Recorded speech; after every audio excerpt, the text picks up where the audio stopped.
Boa noite, turma. Boa noite, bem-vindos.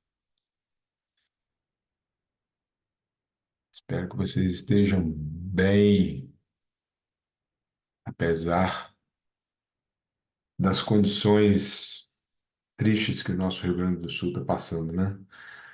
Eu pensei até em cancelar essa palestra de hoje. Eu estava pensando, né, como é que eu vou falar de casa e vida no momento onde tem gente perdendo ambas as coisas, né? E, e quase que eu cancelei mesmo. Mas depois eu falei, não, em homenagem a quem está passando por tanta coisa difícil, a gente tem que continuar fazendo o nosso melhor, né? A gente tem que continuar fazendo o que a gente se propõe a fazer nessa vida e tentar ajudar da melhor forma possível. Então, se você ainda não ajudou o Rio Grande do Sul, está muito atrasado, né? Ajuda da forma que você puder, mas ajuda, né? Seja com uma oração, já é alguma coisa com dinheiro para quem está de longe. Eu, por exemplo, só esse é o jeito que eu consegui ajudar. E quem está lá nas trincheiras, né? Esses aí são os que de fato conseguem ajudar de verdade. Mas então aí eu decidi manter aí o nosso encontro e vamos tocar, vamos falar assim de casa e vida, né? Ah, temos assuntos aí interessantes para falarmos. Deixa eu ver aqui como é que está a nossa sala. Só gente maravilhosa aqui, ó. Que alegria ver algumas dessas pessoas. Ah, todos, né? Mas tem gente que fazia tempo que eu não via ao vivo. Irmãos, né não, Bitar? Muito bom. Gente, então vamos lá. O objetivo dessa palestra, né? A gente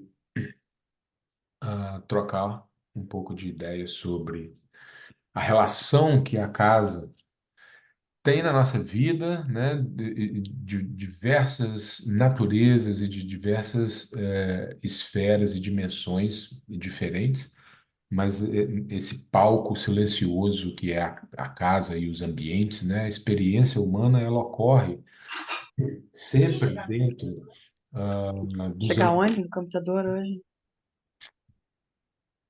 Eu vou dar um mute aqui em todo mundo.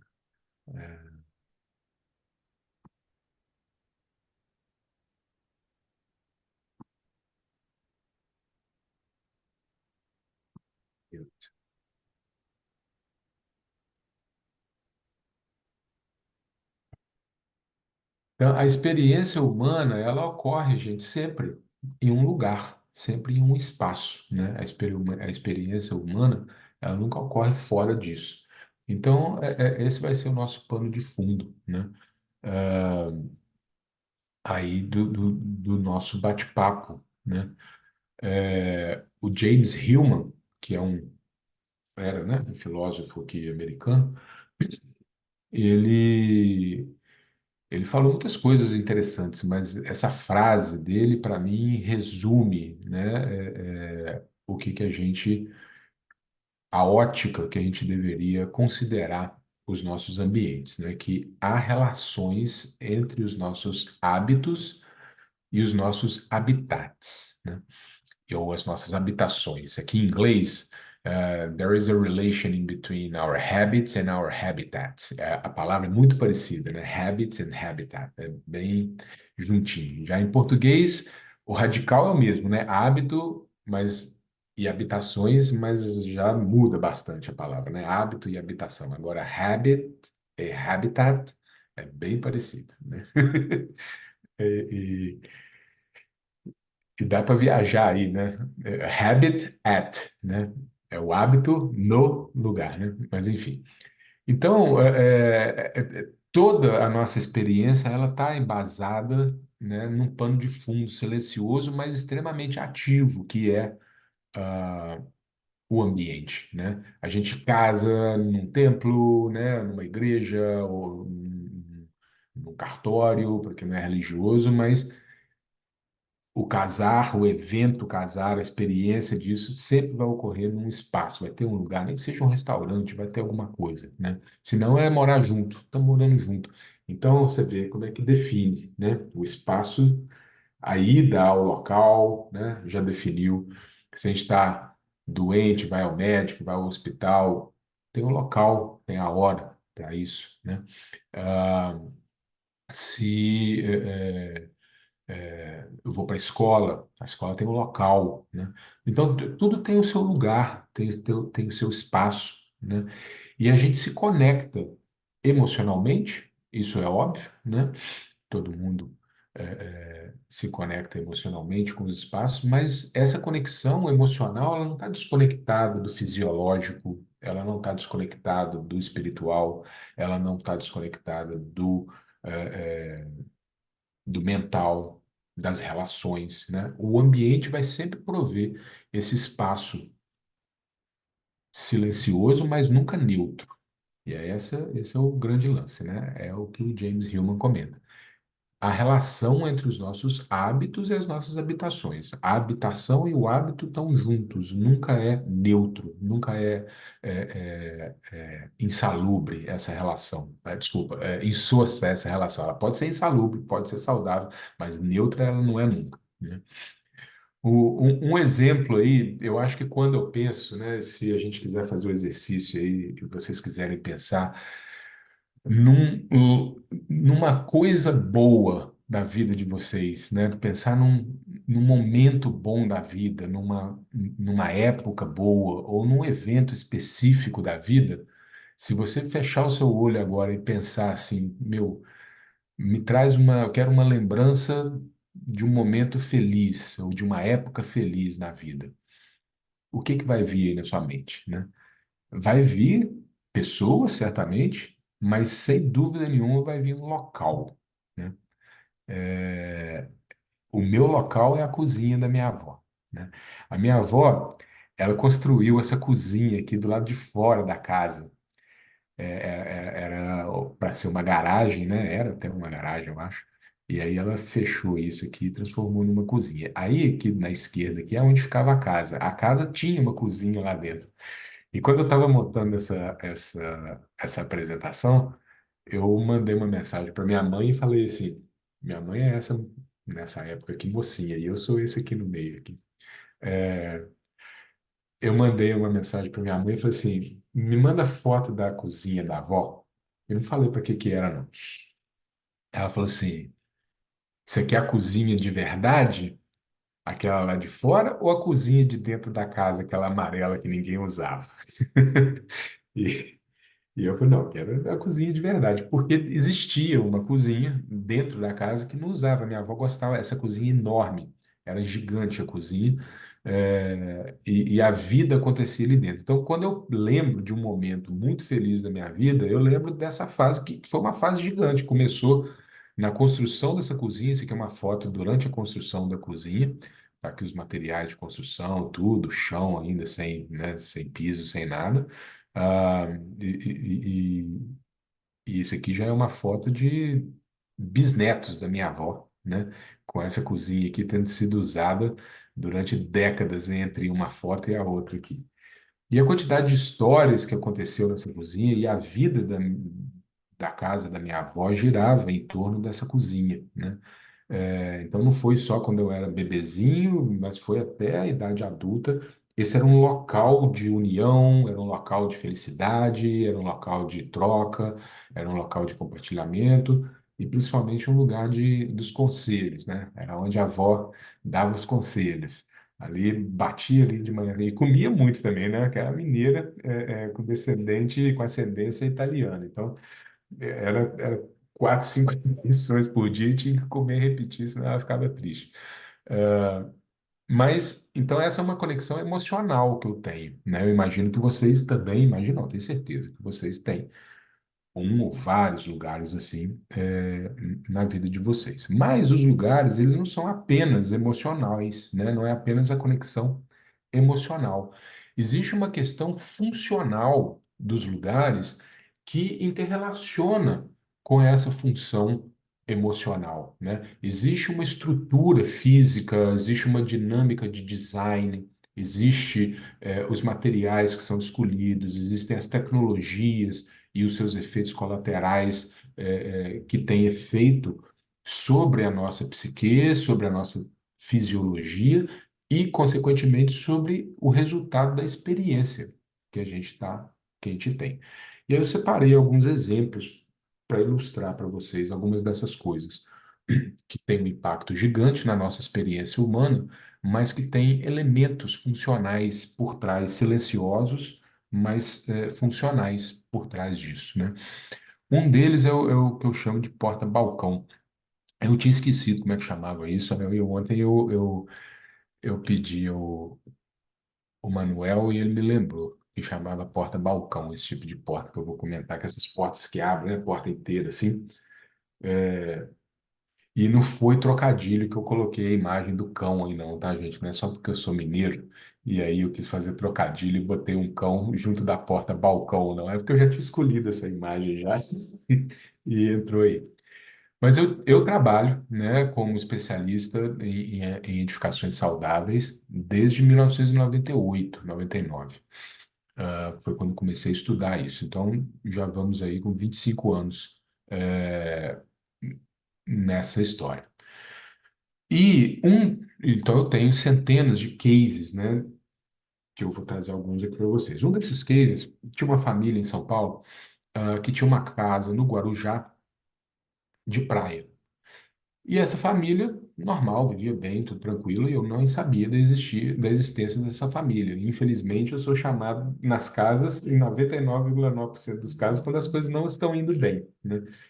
E essa família, ela decidiu em algum momento, em alguma fase da vida deles, eles decidiram sair da cidade, sair da selva de pedra e ir morar na casa que eles adoravam tanto, no Guarujá. E que, dentre muitas coisas que eles adoravam muito, eram as portas balcão, né? Que tinha onde cada quarto tinha sua porta para dentro de casa, mas tinha uma porta desse gênero aí, né, que saía do quarto diretamente pro lado exterior da casa, que já conectava com a praia, com tudo. Então, a típica casa de praia dos sonhos de todo mundo que quer ter uma casa na praia, né? Só que quando eles foram morar para lá, mudou tudo. A dinâmica da família mudou completamente, né? Eles passaram a se estranhar muito em questão de poucos meses e, infelizmente, uma das pessoas desenvolveu, um dos adolescentes, né? Um dos filhos adolescentes desenvolveu uma relação de adição com droga muito rápido, né? Por conta das amizades e dos ambientes que passou a frequentar e etc. e tal. E eu fui chamado dentro desse contexto, né? Dentro dessa experiência de dificuldade com drogas e tudo, eu fui convidado para poder intervir nessa casa, se é que existia alguma intervenção. E dentro das várias análises, né, eu como especialista, eu vou analisar 140 e tantos itens que a gente entende tecnicamente como elementos que interferem, né, elementos do espaço que interferem na vida humana de alguma forma. Dentre os vários, um deles a gente chama de psicologia do ambiente, né, que é como o design do ambiente tá organizado. E ao entender o design e ver ali que basicamente você tinha apartamentos, cada quarto daquele era um apartamento isolado, e o jeito que todo mundo estava usando aquela casa no dia a dia era muito parecido com o jeito que eles usavam nos finais de semana que eles iam. Mas nos finais de semana que eles iam, quando era só uma casa de praia, primeiro que era dois no máximo por mês. Na maioria das vezes era um final de semana no mês que todos eles estavam lá juntos. E era isso, chegava no máximo na sexta à noite, mas normalmente no sábado de manhã e voltava no domingo à noite. Então passava uma noite ali na casa e tal. E curtindo, e era isso mesmo. Mas quando é essa dinâmica de acordar a hora que quiser e já sair sem incomodar a casa, sem passar por dentro da casa, sem incomodar os outros quartos, uma dinâmica que era desejável, né, ali, ela passou a ser indesejável a partir do momento que a estrutura do design levava para fora, o tempo inteiro para fora, estimulava o contato externo, o que por si não era ruim, mas na intensidade que estava sendo, ela estava destruindo o núcleo da família, né? E, e aí, fotos ilustrativas, tá, gente? Eu não uso foto de cliente, a não ser que eles me autorizem, né? Ah, e qual que foi a solução dada, né, pelo teórico especialista? A gente tinha que acabar com isso. A gente tinha que fazer com que a dinâmica da casa passasse pelo centro, passasse pela sala, passasse pela cozinha, pela copa, que as pessoas voltassem a se encontrar dentro de casa, que existisse apenas uma porta de entrada e saída, né? E que essa fosse a porta que então identificava que você chegou na sua casa e não no seu micro apartamento dentro de um prédio, né? Que você não tinha relação com ninguém.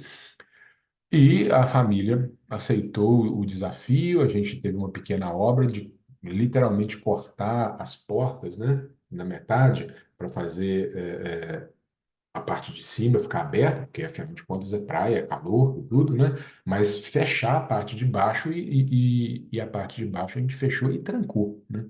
Então não dava para ficar abrindo. Passou a ser janela, né? Com uma base de madeira embaixo, assim, de vidro e tudo, mas era janela. E felizmente a gente conseguiu, né, ter o resultado que foi o retorno, porque a essência daquela família existia, né? Senão eles seriam desconectados desde sempre, independente do lugar. Então eu sabia que a gente ia ter resultado porque eu sabia que era uma função do espaço que estava ocorrendo ali e não uma função única e exclusiva daquela família, não uma dinâmica, né? Não era uma família disfuncional, era uma família que ficou momentaneamente doente. Por quê? Porque passou a usar um lugar que era extremamente feliz, saudável, dentro de certas circunstâncias, passou a utilizar de outra forma, né? E aí aquele design já não servia mais. Então esse é o nível de vida, né, que uma casa transmite para quem mora dentro da casa, né? Não é algo ah, leve, né? É forte, não é algo que demora, né? Às vezes as pessoas falam, não, mas tudo bem, a gente vai morar aqui só durante 2 anos, né? Em 2 anos muita coisa acontece. Você faz dois meninos, né? Em 2 anos. E comer no terceiro, se quiser, né? Você, você faz metade de uma graduação em 2 anos, né? Você tem muita coisa para viver em 2 anos. Então, esse pensamento, né? O local não me atende muito bem, a dinâmica do local não é muito boa, mas eu consigo, eu tenho resiliência, né? Eu vou conseguir passar por 2 anos nesse lugar e tá tudo bem. Não tá tudo bem, né? Tem que ser ajustado e é rápido esse ajuste. Um outro exemplo que eu trouxe para vocês é o que quando eu dou aula, né, para a turma técnica, para os arquitetos, engenheiros e tudo, o que eu chamo de o bom lugar, né? O bom lugar, ele é um conceito muito difícil de ser, é muito simples, muito fácil de ser entendido intelectualmente, mas muito difícil de ser aplicado na prática, principalmente quando existe um especialista envolvido, porque o cliente, né, o paciente, ele quer sempre uma solução simples, uma solução cômoda, né? E quando a melhor solução não é mais simples, é mais cômoda, ele vai instigar o técnico, né, a ter uma solução paliativa. E nunca funciona tão bem quanto o bom lugar, né? Ah, e aí, esse exemplo foi de uma família em Belo Horizonte. Ah, a família num condomínio lindo em Belo Horizonte, chamado Retiro das Pedras. Ah, a casa maravilhosa, enorme, toda bem projetada, bem organizada e tudo. E um casal jovem tinha tido gêmeos, né? Dois meninos.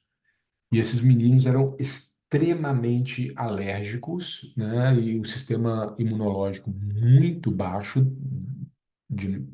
eles achavam que era de nascença. E estava difícil. Eles estavam com 3 anos de idade, esses meninos, e a vida dessa família, mas especificamente desse casal, tava difícil, porque os meninos não dormiam. E principalmente da mãe. A mãe sempre é a que toma a pancada maior, né? Nessa época aí inicial da vida das crianças, é com a mãe, né? É uma relação muito próxima com a mãe. Então a mãe já não estava aguentando, coitada, mas o pai também estava com dificuldade. Eles não dormiam, já tinham visto tudo, e o médico deles me conhecia, e o médico deles falou para eles, falou, olha, a gente já fez tudo que tinha para fazer, a gente precisa dar uma olhada na casa, a gente precisa entender essa casa, o que está acontecendo, porque não é possível, está aqui o telefone do Alan, liga para ele, vai lá, ver o que que você faz. E aí eu fiz também a análise da casa toda, e tal, conforme manda o figurino, mas o ponto principal que eu observei era o quê? O quarto onde esses gêmeos dormiam não era o quarto ideal do ponto de vista da fisiologia, do ponto de vista do que a gente chama de biologia da construção. Não era o quarto certo. Mas do ponto de vista arquitetônico, era. Era um quarto suíte, então tinha a comodidade de ter um banheiro ali dentro. Era um quarto grande, então tinha a comodidade de acomodar os dois gêmeos na medida que eles fossem crescendo, né? Era um quarto na área nobre da casa, dentro da área de quartos, era uma casa grande, de 2 andares e tal. Era um quarto próximo do quarto dos pais, embora fosse uma família que tinha condições e realmente tinha uma babá 24 horas por dia. Tinha duas babás, eu acho, né, que ficavam se revezando 24 horas por dia. E aí eu não tenho distinção social de cômodos, né? Eu sou um técnico, eu vou olhar todos os ambientes como se fossem órgãos de um grande organismo. E ao analisar o quarto das babás, esse quarto era maravilhoso. E as babás não moravam nesse quarto, né? Elas só ficavam ali e tal. Mas elas não residiam, trocavam e tudo. Aquele quarto, do ponto de vista da fisiologia ambiental, né? Ele era perfeito, ele tinha a luz correta, ele não tinha muita umidade, ele não tinha campos eletromagnéticos altos e tal. Tudo que existia no outro quarto. E o quarto original, ele era escuro, principalmente escuro, né? E, por consequência, também guardava muita umidade e também tinha outros elementos de água subterrânea, tinha elementos de campos eletromagnéticos, que aí já era mais invisível, mais imperceptível, e que precisava, então, de uma análise mais técnica. E aí, a minha solução era muito simples. Eu não ia resolver cada um dos problemas do quarto para o quarto continuar sendo um quarto enfermo, mas consertado, né? Eu quero ir mudar para o bom lugar. Eu quero usar esse conceito, né, do bom lugar. Existe um quarto que tem tudo que uma criança precisa de um ambiente, né? Existe um quarto que é o ninho certo para o desenvolvimento desses dois meninos. Existe um cômodo que é perfeito. Ele só não é esteticamente tão bonito quanto o outro. Ele não tem tanta metragem quadrada, ele não tem a conveniência do banheiro, ele não está pertinho da mãe, mas a mãe não estava dormindo, então tanto faz a mãe vir dormir no quarto e tal. E aí eu propus essa ideia para eles, porque para mim o principal elemento de todos os que tinha, mas o principal elemento ali era que esse quarto não trazia com muita clareza a noção de dia e noite, né? Então, sem entrar muito tecnês aqui, né? Mas o nosso ciclo circadiano, ele é a espinha dorsal, né? A alternância de luz e sombra na hora certa, né? Luz de dia e escuro à noite, é a espinha dorsal da nossa saúde, né? E crianças e idosos sofrem mais com alterações no sistema, no ciclo circadiano. Então, para mim, estava muito simples a solução, mas para eles não era tão simples. Teve que ter muito convencimento da minha parte de que ia ser melhor. E a solução que a gente chegou foi uma solução, a princípio, temporária. Eu falei assim, ó, o que que vai custar a gente passar 2 semanas ali? Não precisa mudar móvel, não precisa mudar nada. Faz de conta que é um hotel.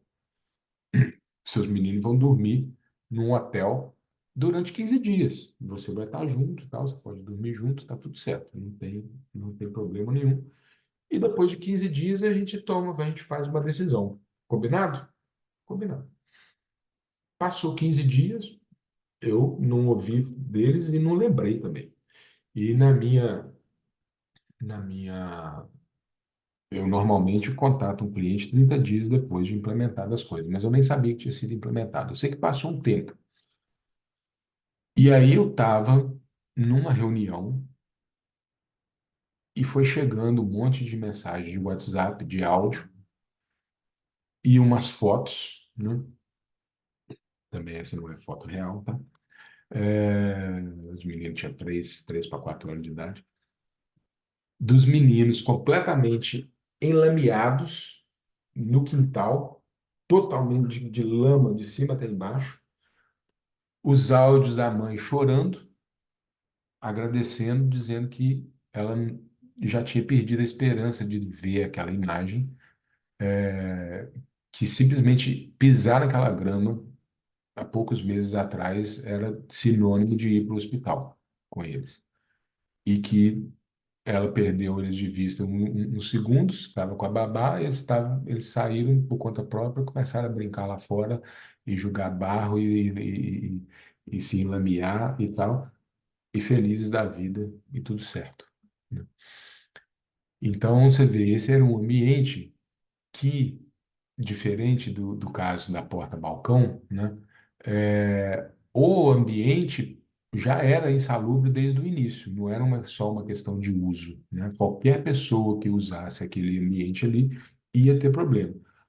As babás, óbvio, não foram dormir no melhor lugar, mas como não era uma coisa temporária, né, desculpa, definitiva, já não era tão ruim. Mas é claro que a gente foi lá e trabalhou aquele ambiente também, né?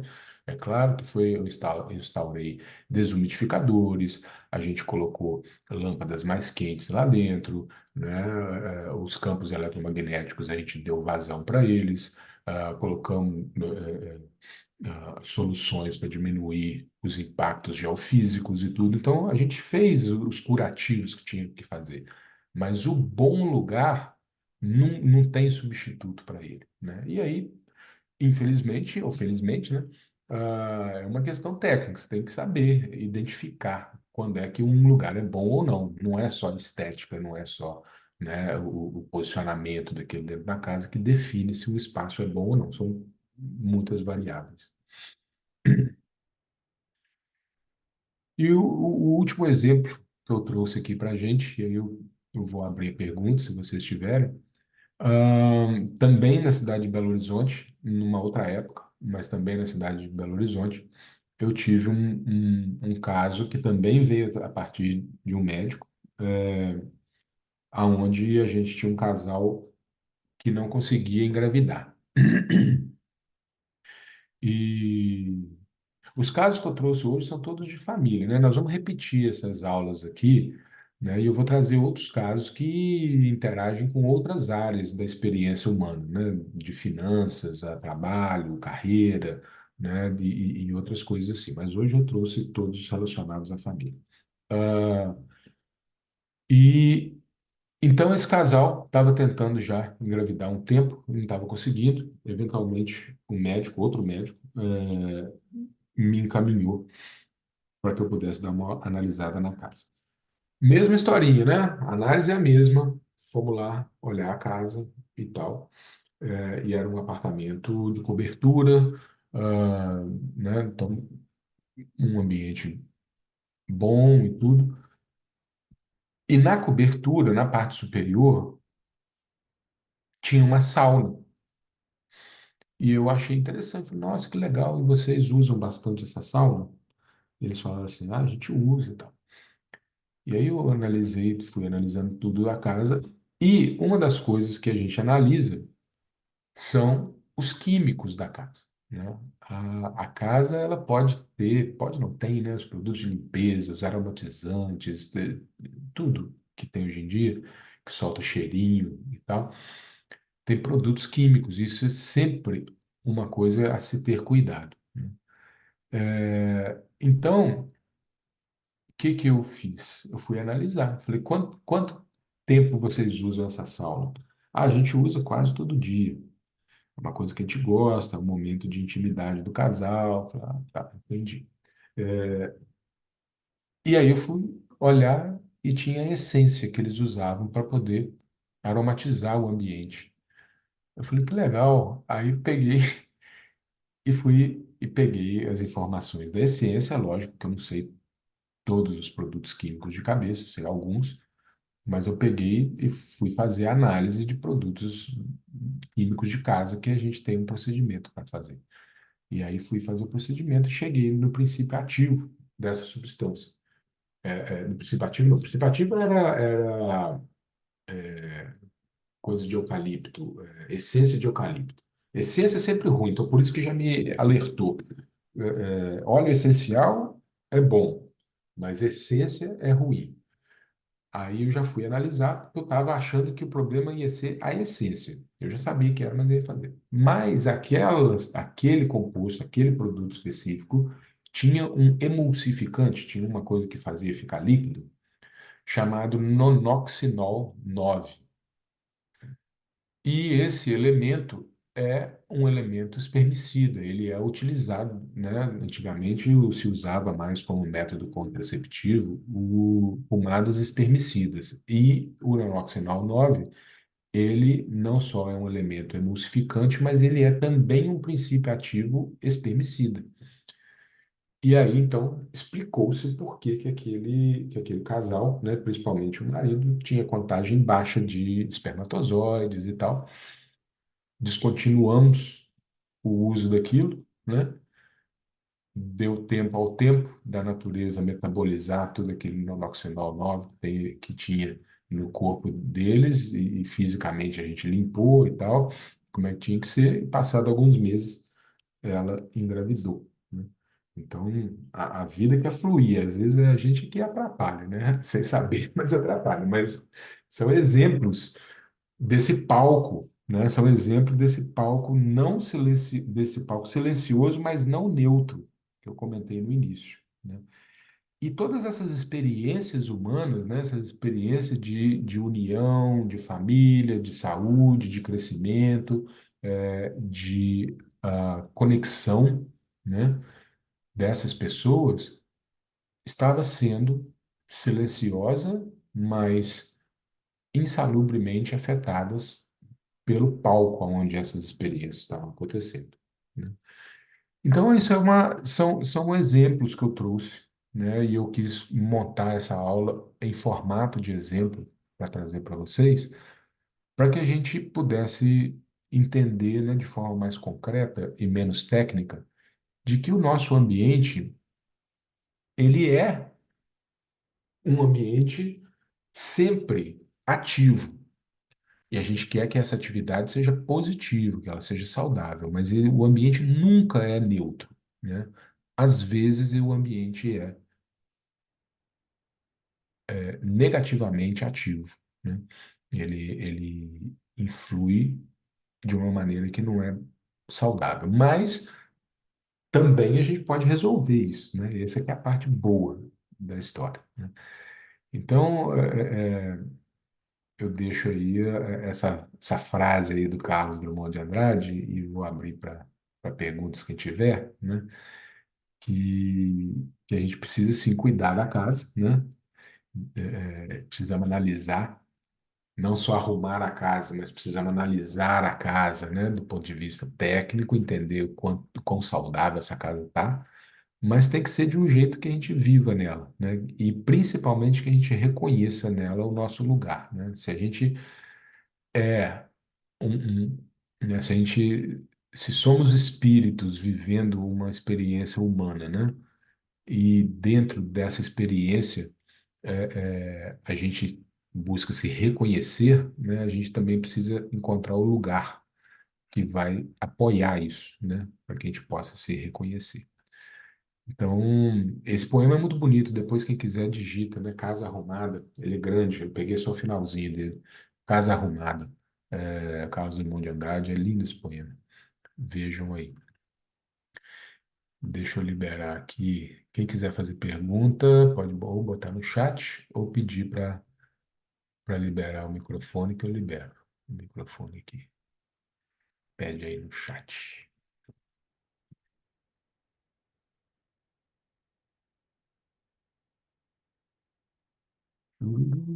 Enquanto isso, eu vou deixar aqui as ações que nós vamos falar no final, mas se não tiver pergunta, a gente já fala agora. É,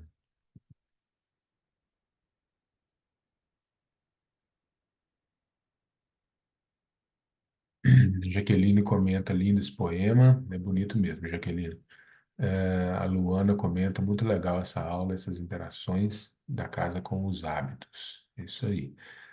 O, Esse é um outro livro, quem quiser ler mais do que um poema, né, e quiser ler o livro inteiro do James Hillman, chama-se Cidade e Alma, James Hillman, né? Muito interessante esse livro, traça uma relação psicológica, né, entre a urbanização, não só as casas, mas também a urbanização, também os espaços corporativos e a relação, né, com a psique. Aí é bem psicológico mesmo, as relações e tudo. Ele fala de, né, como você pode analisar um casamento sem analisar a decoração da casa, né?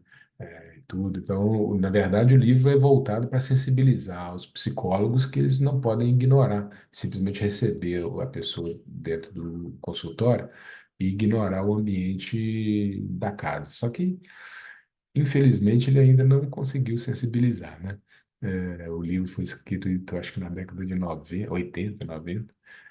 Até hoje, eu não conheço nenhum psicólogo que pede para você levar as fotos da sua casa, pelo menos, né, para ele dar uma olhada nas imagens. Por aí. Alexandre Bittar. Você constrói sua casa, depois a casa te constrói. Olha aí, o filósofo Matusalem Bittar. Essa eu vou guardar, hein? Você constrói sua casa, depois a sua casa te constrói. Essa é título da próxima palestra, se você me permitir. Ah, muito bom. Gente, em termos de ações, né? Enquanto vocês quiserem escrevendo aí mais comentários, ou perguntas, né? Em termos de ações, o que que a gente pode extrair, né, desses três casos que a gente trouxe, né? O primeiro, né, questione o uso. Um espaço, você tem que sempre questionar o uso dele, né? Você está morando, você vai mudar para um novo local, você vai ter um uso. Se você vai passar só uma temporada, um hotel, tem um outro uso. Se você vai trabalhar, é um outro uso. Então, né, o que a gente viu nesses três casos, o espaço, o uso que se faz dele, determina como você vive, como é a sua experiência, né?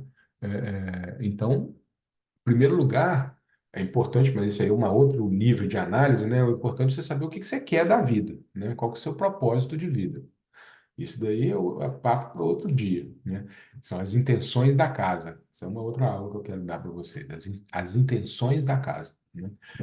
Mas para você ter as intenções da casa, tem que ter as suas intenções. Para onde é que você quer ir? Qual a sua direção de vida? Para onde você quer construir a sua vida? Para que você possa construir a sua casa, né, Bitar? E a sua casa, então, te ajudar a continuar a construir a sua vida, né? Então, questionar o uso sempre. Não existe, né? One size fits all. Não existe isso, né? Não tem um tamanho único. Para cada pessoa, para cada família, para cada situação, para cada momento de vida, aquele ambiente é um palco que pode estar te ajudando ou te atrapalhando, né? Busque sempre a luz, né? Não só a luz espiritual, mas a luz física, né? Os ambientes iluminados de dia e escuros à noite é a base. né? Eu falo que a biologia da construção só existe porque a gente perdeu a conexão com a natureza, né? A natureza é o padrão. E a natureza, ela é ambas, né? A natureza interior e a natureza exterior. Então, por que a gente, como sociedade, indivíduos, felizmente tem exceções, infelizmente o padrão é que, como sociedade, a gente perdeu a conexão com a essência, com o essencial, com o que é natural, né? E a perda dessa conexão faz com que a gente, então, não veja a conexão, né? Porque a gente perdeu, então a gente não vê. A gente não veja a conexão que existe entre as habitações e os hábitos, entre os hábitos e os habitats. Quando a gente não consegue identificar, não vejo, portanto, também não consigo identificar, né? Para eu conseguir identificar, primeiro eu tenho que conseguir ver. É, então, se eu não vejo, não tenho a conexão, eu não consigo vê-la e, portanto, não consigo identificar, né? O impacto dos ambientes continua existindo, mas eu falo que a biologia da construção, ela completamente deixaria de existir como necessidade no mundo de hoje se as pessoas se conectassem de novo com elas próprias e com a natureza. Elas iriam sentir as coisas, não precisavam ter o conhecimento técnico cartesiano que nós temos, né? Nós técnicos dos ambientes temos. A gente só desenvolveu esse detalhamento mais analítico porque a experiência sensorial direta e imediata com as coisas deixou de existir, a conexão deixou de acontecer. Então agora passou a ter que dissecar, né? A gente disseca só quando a gente não consegue. A análise, ela é fruto da não conexão, né? Aí você tem que analisar. Então, é isso, né? Então, a gente precisa ter essa. E a principal conexão é de luz e sombra, né? É de noite é escuro, hora de dormir. E de dia é claro, hora de fazer coisas, né? A nossa sociedade rompeu o espaço e o tempo, né? A gente pode trabalhar e fazer o que quiser em qualquer lugar, usando a tecnologia, a qualquer momento, né? Então, isso, de um lado, traz benefícios. Agora a gente está começando. Eu estou aqui no sul da Califórnia. A maioria de vocês hoje, eu acredito que esteja no Brasil, em vários lugares do Brasil, tempos e locais diferentes. E a gente está conseguindo falar, show. Mas isso daí o tempo inteiro é ruim, né? Então, de noite, a hora de dormir é no escuro. A gente é bicho, a gente é a natureza. A gente não é nem parte da natureza, nem a gente pertence à natureza, nem a gente tem uma conexão com a natureza. A gente é a natureza. O que a gente perdeu foi a conexão de identidade, mas a realidade é: nós somos bicho. Cuidado com os químicos, né? Hoje a gente tem aí milhares, literalmente milhares de substâncias. Hoje a gente tem em torno de 3.500 substâncias puras que foram inventadas nos últimos 30 anos. Dessas 3.500 você faz milhões de coisas com elas, né? Mas então você tem, por exemplo, PVC, é uma substância que você faz esquadria de janela, você faz tubo, você faz teclado, você faz cortina, você faz um milhão de coisas, mas a substância é PVC. Então, existem em torno de 3.500, 4.000 substâncias puras que não existiam na natureza, que a gente criou, né, com a química orgânica, e dessas, nem 5% delas foram testadas para impacto humano, impacto em hormônio, impacto direto, fisiológico, né, na bioquímica, impacto em DNA, em RNA, essas coisas todas. A gente não tem zero estudo, não tem estudo nenhum sobre isso. A gente precisa se informar, né, que é o que vocês estão fazendo aqui hoje. Então, parabéns. E se você sente que o seu espaço pode ser um espaço que esteja atuando de uma forma não tão positiva, vale a pena contratar um profissional do HBC, né? Isso vocês acham no nosso site, aqui, ó, hbcertificate.com, ou pode mandar um WhatsApp para a gente orienta para você ter acesso ao profissional mais perto aí da sua casa. A gente tem profissionais no Brasil inteiro, Temos aqui nos Estados Unidos, temos em Portugal, temos na Austrália, temos no México, tem bastante pro espalhado por aí. Ó, voltamos aqui. O Alexandre comenta: construí minha casa de uma forma saudável que aprendi com o Alan e dei muita importância para os campos magnéticos que aprendi com eles só uns 22 anos atrás, né? Meu querido irmão Bitar, a gente se conheceu em 2004, lá no Jardim Botânico de Porto Alegre, que infelizmente está aí precisando do nosso apoio, não só Porto Alegre, mas das outras cidades todas ali do sul, né? E de lá para cá foi uma irmandade que dura até hoje, graças a Deus. A Luana comenta que, Alan, tu considera também a medição da geobiologia algo muito importante a ser medido e analisado em qualquer avaliação que façamos nos ambientes? Sim, Luana.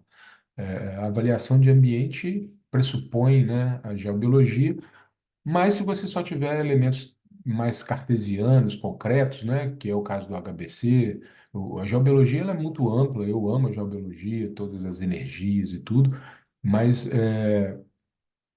eu já deixei muito tempo de entender uma separação entre as coisas, né? O HBC, enquanto entidade, precisa falar, precisa estar no centro aonde é, é, existe uma concordância da comunidade científica, né?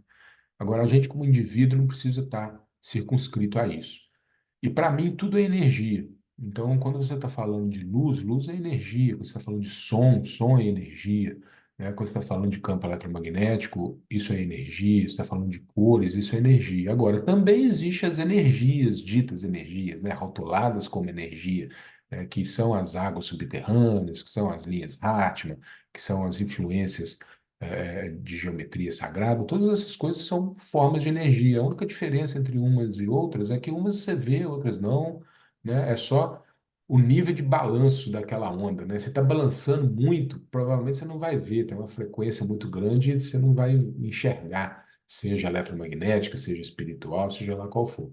Se está balançando menos, aí vai ser concreto, né? Aí é físico e tudo, mas são distinções teóricas só. Mas então a minha resposta é sim, porque vejo ela influenciando bastante e pode ser algo invisível, mas desafiador de resolver. Sim, Luana, quando a gente está falando, né, dessas questões puramente energéticas, realmente demanda, é um desafio maior, porque não só é um desafio para se perceber, porque aí você tem que estudar, né? E no HBC, por exemplo, você não vai aprender isso, vai aprender comigo, quando eu dou o curso, que tem, sei lá, 3, 4 anos que eu dou o curso, ou você vai aprender com a Débora Lefebvre, que foi minha aluna e hoje dá aula, ou você vai aprender com a Aline Mendes, né? Então, ou com outras pessoas que estão disponíveis para ajudar as pessoas a perceberem essas energias. E aprender uma coisa, aplicar é outra, né? Mas é importante, sim. É um conhecimento que precisa ser mais difundido. E a biologia da construção que tu fala é a medição de geobiologia? A biologia da construção é a ciência, é o que o HBC utiliza, né? Então, quando a gente fala, por exemplo, de água subterrânea, a comunidade científica não concorda com isso, entendeu? Ela não existe estudo, nem estudo dentro da estrutura da ciência hoje, existe estudo empírico, né? Mas estudo dentro da metodologia científica, propor uma tese, gerar uma antítese e tal, não sei o quê, e de fato checar isso, nunca foi feito. Então fica por conta da arrogância dos cientistas atuais, de que se ninguém provou ainda é porque não existe, né? Aonde, na verdade, a metodologia científica é o contrário, né? Você precisa primeiro provar para depois dar uma opinião se você acha que existe ou não. Ah, mas isso aí é outra discussão, né? Então, a biologia da construção ela vai circunscrever aquilo que é mensurável. Então, a gente consegue mensurar um composto orgânico volátil, né? A gente consegue mensurar que teve o nonoxinol naquela sauna, e que o nonoxinol a gente consegue medir ele na corrente sanguínea da pessoa, a gente consegue mensurar a contagem de espermatozoide e tal. Ok, né, a gente consegue fazer isso. No primeiro exemplo, por exemplo, né, que é mais sutil, psicológico, mas a gente consegue trabalhar dentro da estrutura científica e comprovar, né, a relação dos ambientes, a psicologia do ambiente, porque existe ciência por trás disso, né? Por que que o sinal é vermelho, amarelo e verde, né? Por que que a faixa de pedestre, todos esses designs, por que que quando você quer orientar que a pessoa vá numa determinada direção é uma flecha? Isso tudo está dentro de um hall de conhecimento chamado psicologia do ambiente. Então, é científico, né? Se eu quero comprovar, né, a quantidade de luz que está entrando à noite e atrapalhando o sono daqueles jovens gêmeos lá e tudo, eu consigo quantificar. Agora, quando eu estou falando de água subterrânea, eu não consigo quantificar. O aparelho medidor disso é o próprio corpo, às vezes usando uma alavanca de demonstração chamada pêndulo ou vareta, mas aí fica mais subjetivo, mas não é porque é subjetivo, né? Ou seja, não tem um objeto que eu consigo mensurar, pesar e tudo, que deixa de ser verdadeiro e que deixa de ter impacto, né? Só é mais difícil, né? É a mesma coisa quando você está falando, por exemplo, de medicina. Então, você vai ter um médico extremamente cartesiano, onde para ele tudo é pura fisiologia. E você vai ter, às vezes, um psicanalista que entende a relação entre a soma e a psique, né? O corpo e a psique estão interrelacionados. Então, dependendo do que está acontecendo na cabeça do indivíduo, que é subjetivo, né? O sujeito, vai ter um impacto objetivo no corpo. Enquanto um outro médico vai querer analisar só o exame de sangue e de urina e pronto, acabou, né? E a ressonância magnética. Faz sentido minha resposta para você? Mas é mais ou menos nessa linha aí, né? E aí, essas energias sutis, a gente não está falando nem do psiquiatra mais, a gente já está falando do homeopata, né? Nós estamos falando do médico homeopata, entendeu? Que vai um nível ainda além de sutileza, né? Do tema, entendeu? É isso. Gente, eu agradeço muito aí a participação de vocês. Se tiver alguma última pergunta aí, eu vou ter prazer em responder.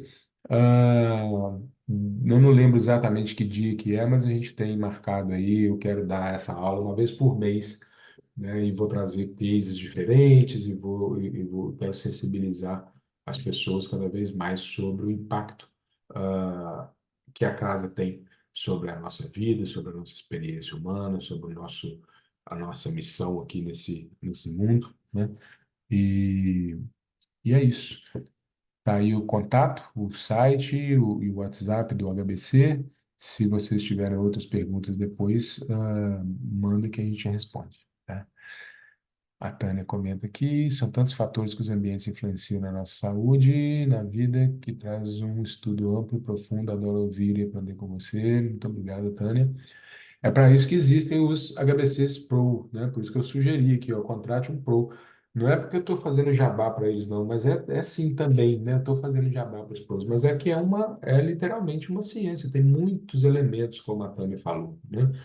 Para serem dominados de diversas formas diferentes, né? Cada elemento ainda tem um monte de jeito que você trabalha eles. Então, é um estudo que demanda realmente aprofundamento e, embora a gente possa trocar algumas dicas aqui, como essas que estão aí na tela, tem coisa que só o especialista vai saber resolver, tá bom?